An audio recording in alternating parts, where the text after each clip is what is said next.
So, we're picking up where we left off. A true artist must fully embody the concept of artistic genius.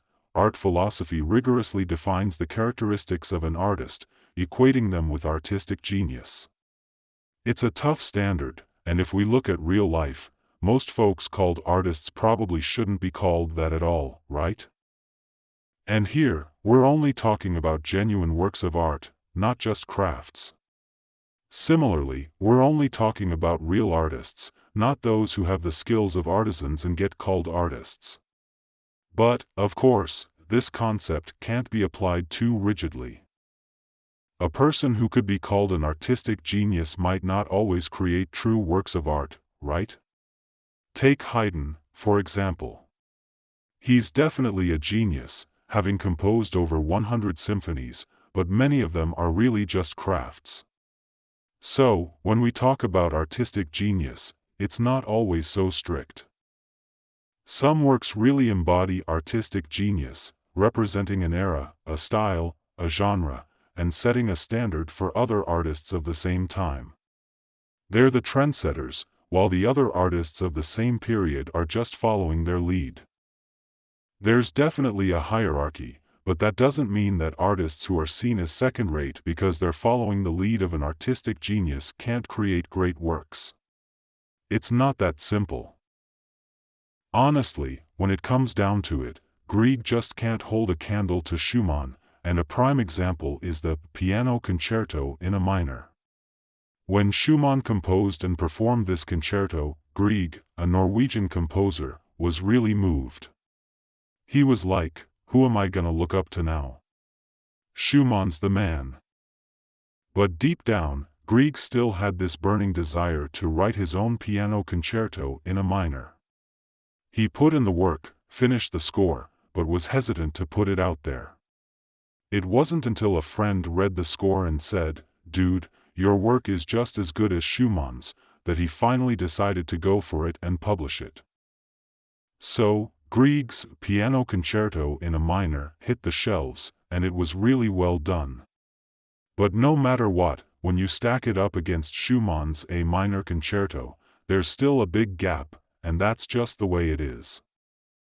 But let's not forget that Grieg's got a bunch of other top-notch pieces in his bag of tricks. Ever heard the Pear Suite? That's all Grieg, and it's seriously well crafted.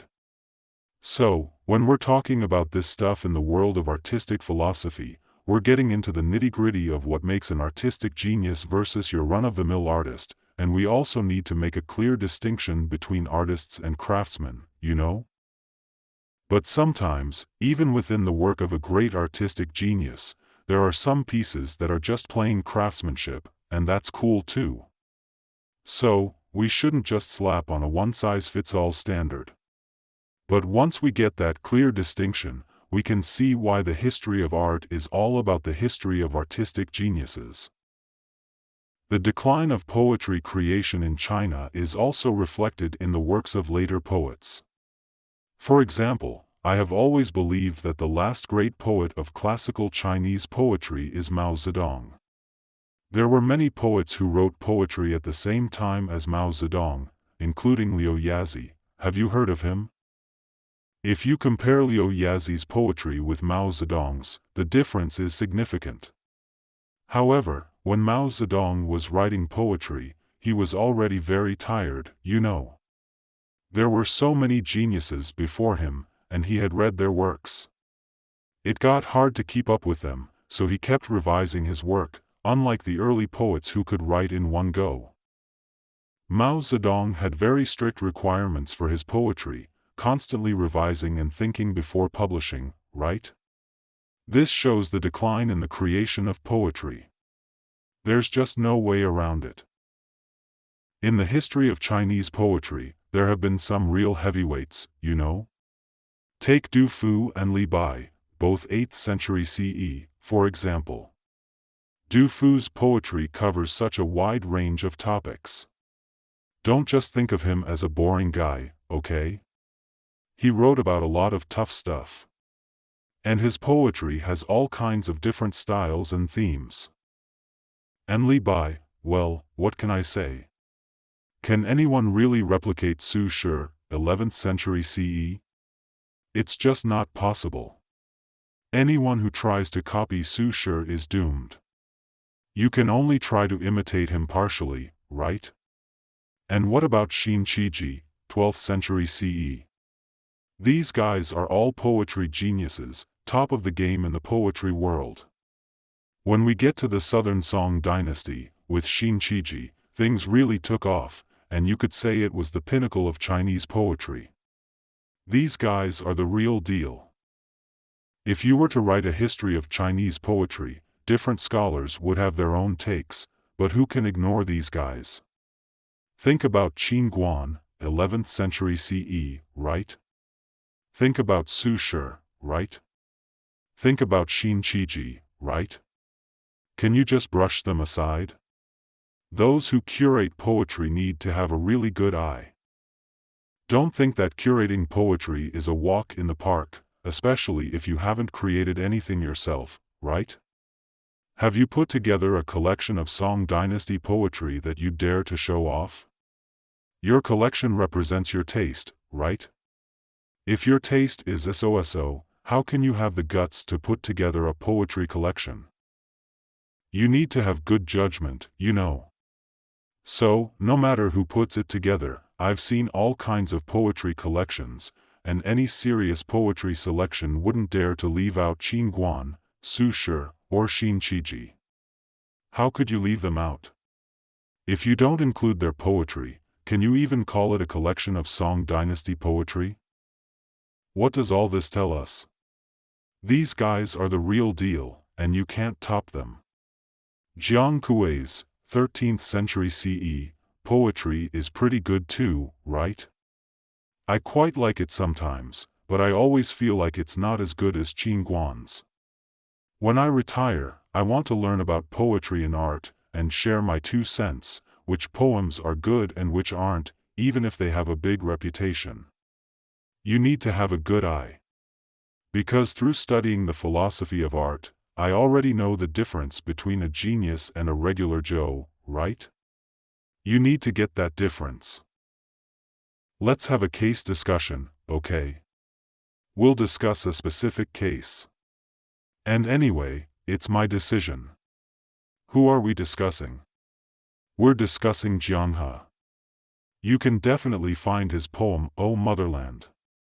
O Motherland online, then download it, everyone can take a look and then we'll discuss it.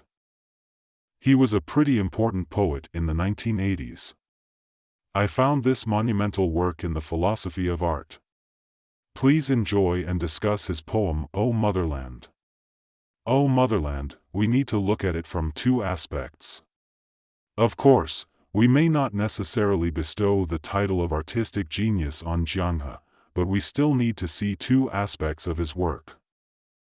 First, it's the unity of his existential emotions and his perception of transcendence. His perception of transcendent existence is evident in many parts of this poem. Because in the 1980s, a new trend emerged in Chinese poetry, which later evolved into Meng Long poetry, right? They focused on the presentation of these images, rather than directly expressing political or other concepts. The combination of many of these images I call an image cluster. When we read Liu Xie's O Motherland, each set of image clusters contains a perception of transcendent existence. And we can also look at how he unifies his poetic creation techniques and imaginative creativity. How his emotions contain transcendent existence. How his poetic writing style contains creative imagination. Liu Xie would surely be pleased to hear me say this. He didn't write many poems after that and went to the United States. Don't end up in exile in a foreign land. Many people end up in exile, and then lose their creativity when they return. Because the precedent is there. For example, Rachmaninoff, because he couldn't accept the October Revolution, right? He went into exile in the United States, and for many years, probably about 10 years, he lost any creative inspiration. After China's reform and opening up, for 30 years, wave after wave of students went abroad, how many potential geniuses left, it's a great pity. So, all of Jiang He's good poems were written in the motherland before he went to the United States. Alright, let's consider this our discussion topic. Let's see if the two basic characteristics of an artist that we just talked about are presented in this poem. I'm afraid today's young people should probably read Jiang He's poetry. We need to transcend from the trivialities of life and thoughts. Don't always dwell on those inward thoughts. Some poems nowadays are just about inner thoughts, and then they defend themselves, saying, I'm a postmodernist. The era of grand narratives has ended, the discourse of liberation has come to an end. It seems that we finally don't need to care about anything in postmodernism. That which dictates our life experiences is not really expressed by you. We need to sweep away those inner trivialities. The whining and moaning. The field of art is still a field of struggle, everyone. We are in serious pursuit of truth. In the second part, we're getting into the three skills that artists have, which are different from what craftsmen have. The artist's abilities are pretty important, and I call the first one Shen Si, which I borrowed from this old Chinese book. But hey, if we're talking to Western folks, we can't just say Shen Si and expect them to get it, right? So, let's just call it artistic imagination. This Shen Si thing is all about expressing the nature of artistic imagination. At the start of this section, I mentioned a quote from Zhuangzi, 3rd century BCE, that Liu Xie, 5th century CE, used, "The form is above the rivers and seas, but the mind is inside the court of Wei." Wei is like the big, important kingdom, you know? So, in life, the artist sees all kinds of stuff, which is what "the form is above the rivers and seas" means. But when they create, also in their mind is this idea of something beyond, their mind is inside the court of Wei. This is basically saying that Shen Si is about the human mind being able to go beyond what's right in front of them and reach for something bigger, like, the thought of literature is far-reaching. Liu Xie's book mainly talks about writing, but his ideas about art aren't just about writing. He says, therefore, thought and reasoning are wonderful, but the spirit roams with things. Things means all kinds of stuff, and we can see all these different images. But for the artist, their spirit is connected to all these different things. It's like that saying from Zhuangzi, heaven and earth are created with me, and all things are one with me. So, when an artist is in their creative zone, it's like everything is connected. The next part is really important. What's the deal with Shen Si? Well, it's all about the human mind's ability to go beyond what's right in front of us and reach for something bigger. When an artist's creative juices start flowing, all sorts of images and ideas come rushing in. This is what we'll call the creative impulse later on. We all have the urge to express ourselves, but that's not the same as the urge to create. The urge to express is when you've got emotions swirling inside and you just gotta let them out. It's like feeling uneasy if you don't. Everyone can relate to that. But for an artist, that urge to express turns into something else, the urge to create. So, what's the urge to create all about? It's like having a hunch about the aesthetic image of a future artistic work. When this hunch hits, all kinds of images and inspirations come rushing in. But here's the kicker, it's actually the scariest moment. Why? Because you've got a million possibilities swirling around, and that can be pretty darn intimidating. So, what does it mean to create at this point? It's like shaping something formless and bringing the invisible to life. What is called form and formless? It refers to the things that cannot be directly perceived in the work being created. The things that can be directly perceived are in the external visual domain. The artist's goal is to reconstruct his raw material to express his internal vision. As Liu Xie had said, this is about conceiving the form and working with the formless. Think about sculpting. When a sculptor is creating a sculpture, every single cut is real, right? For example, if you want to sculpt a statue of Premier Zhou Enlai, the first premier of our republic, what do we see at first glance? Zhou Enlai. But is that enough? No. Wax figures can look even more lifelike and identical to the original subject, but they are not works of art.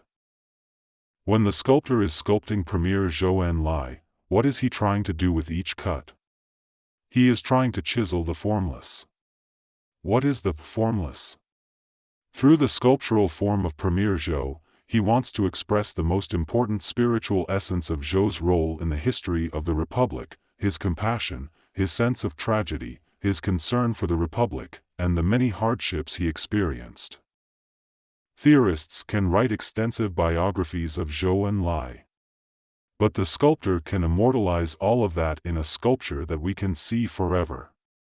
That is the formless made tangible. Any great artwork does this. The ability to conceive the form and to manipulate the formless is a power of the creative mind, or Shen Si. The artist sees the object differently than we do. We may all see the same physical object, but the artist's creative mind sees it differently. The object becomes a means for the artist to express his lived experience and understanding of the transcendent. As the saying goes, climbing a mountain, his feeling fills the mountain, gazing at the sea, his finds meaning to the edge of the ocean. This is the power of the creative mind. I choose to go with the term Shen Si instead of artistic imagination, which is commonly used when we talk about making art. Why? Because I think there's something missing in the idea of artistic imagination. What's missing? The real-life feelings and emotions. We usually see artistic imagination as a kind of skill, a way of connecting things, but it's not as good as talked about by Liu Xie about Chinese aesthetic thought. What's missing in the concept of artistic imagination? The real-life emotions. What makes this kind of imagination work? It's driven by our real emotions. So, the idea of artistic imagination is kind of limited, right? Some folks even break down artistic imagination into formative thinking, which is even less meaningful. Theorists use theoretical thinking, conceptual thinking, and abstract thinking, while artists use formative thinking. They think that clears things up. Later, I talked about this with a painter. I can't disrespect him because he doesn't study art philosophy. He said, "Oh, you're into abstract thinking in philosophy, while I'm into formative thinking in painting." I said, "Yeah, that's probably true. But it doesn't get to the heart of the matter." He asked, "What's the heart?" I said, "It's Shen Si. Your formative thinking can't explain that. You think I don't use formative thinking in my daily life, but I do. It's just not Shen Si, you know." So in the second to last paragraph on page 119, I have extracted 8 characters from Liu Xie's book. Literally they mean the divine uses images to communicate, and emotions transform and give birth. Delving deeper into this, what does the divine uses images to communicate mean? The divine here refers to the transcendent understanding and feelings within the artist. When this divine faculty is activated, it breaks through the limitations of physical objects and enables communication through them. And emotions transform and give birth. This means that the artist's emotions and inner experience gestates and manifests through the creative process, giving birth to the artwork. What makes this communication through imagery happen? It's all about emotions brewing inside. I can't stress enough how important it is to acknowledge the brewing of emotions. We often marvel at the creativity and imagination of certain artists. Their work is amazing, but we have to wonder, where does this creative spark come from? Where? Liu Xie said it comes from communication through imagery. But where does communication through imagery come from? It stems from the author's emotions brewing inside. It's like a transformation of life emotions. Our everyday emotions are pretty straightforward, always tied to something that either makes us happy or sad. But when we rise above these emotions, it's like a whole new level of emotional transformation. And what does this transformation give birth to? Communication through imagery. So, I gave a really simple example, those 2 lines from Cen Can's poem. Thousands upon thousands of pear blossoms bloomed, as if a spring wind blew by overnight. I talked about why Cen Can could come up with such amazing poetic lines that make us go, wow. And you know what? It all comes from his emotions. The tough military life out on the northern frontier made him long for the beautiful scenery of Jiangnan in the south, but he still appreciated his military life and saw it in a positive light. Yeah, he didn't see it as a kind of suffering. The bravery and camaraderie he experienced in the military, combined with his memories of Jiangnan, made him look at the snow and the wilds of August and feel what? Suddenly, like a spring breeze in the night, on 1,000 trees, 10,000 trees, pear blossoms bloom. This is exactly what Liu Xie was talking about. It's like using divine imagery. You see snow, what does he think of? Pear blossoms blooming. It's like using divine imagery. And where does it come from? It comes from a strong emotional drive, like I said, the gestation of emotions. So, now we get what Liu Xie is getting at with this whole divine imagery thing. He's basically talking about this super basic quality that artists have, and it's something that kind of grows on you as you go through life. It's all about the emotions and experiences we gather along the way, you know, the stuff that really hits you deep. And when all that stuff piles up, it can have a real impact, a real effect.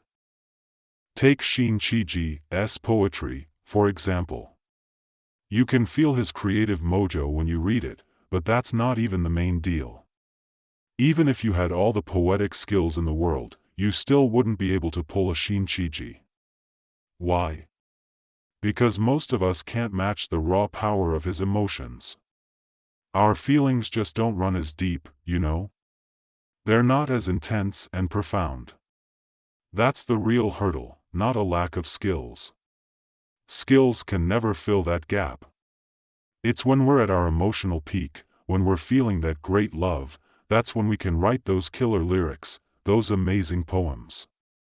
Our love is kind of small scale, kind of limited. Where do great things come from? Great love. And with big love comes big pain, right? I see the green hills as very charming, and I suppose the green hills see me in the same way. What's the deal between people and things? They're kind of alike in a way. This bit explains why Shen Si was able to churn out so many awesome poems. His emotions are tied to his universe. Life has lost a lot of its meaning as he's gotten older. His close buddies have scattered, some are sick, some have split, some have passed on. Is he feeling lonely or what? Those who know me are few. Right? He's borrowing a line from the Analects here. In this lonely, down and out feeling, who can I really talk to? The rivers and mountains of the world can have a chat with me. This is where Shen Si's poetry springs from, great love of life. When your love runs deep and wide, your emotions are bound to be top-notch. Hey, if you don't have love, what kind of poetry can you write, right?